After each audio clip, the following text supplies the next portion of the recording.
আসসালামু আলাইকুম রহমতুল্লাহ বারকাতু। প্রিয় ফেসবুক ও সবুজ মনা ভাইয়েরা, দেখেন কিছুদিন আগে আমি এই পেয়ারা গাছটা অনেক বড় হয়ে গেছিল, তো কাইটা দিয়েছিলাম আমি। এই যে দেখেন, এই যে এখানে আমার কাড়া, দেখেন একটি ডাল কাটছি আমি, কতগুলি শাখা বাড়ছে, 1 2 3 4 5টা, একটা ডাল থেকে 5টা করে শাখা বাড়ছে। তাইলে আমি 3টা ডাল কাটছি, 3টা ডাল ছিল।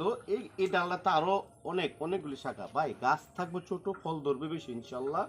আপনারা গাছকে ছোট রাখবেন, কাটবেন, মায়া করবেন। এই দেখেন পাশে একটি মরিচ গাছ, মাশাল্লাহ ভরপুর আপনাদের দোয়ায়। দেখেন, দেখছেন কত প্রচুর পরিমাণে, এই দেখেন মরিচ, মাশাল্লাহ মাশাল্লাহ, আল্লাহ কয়েকবার দেখেন কত কত মরিচ গাছ ইনশাল্লাহ আসতেছে।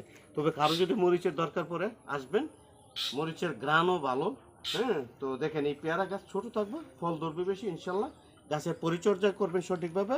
আসসালামু আলাইকুম আ রহমতুল্লাহি ওয়া বারাকাতু। এই বলে বিদায় নিলাম।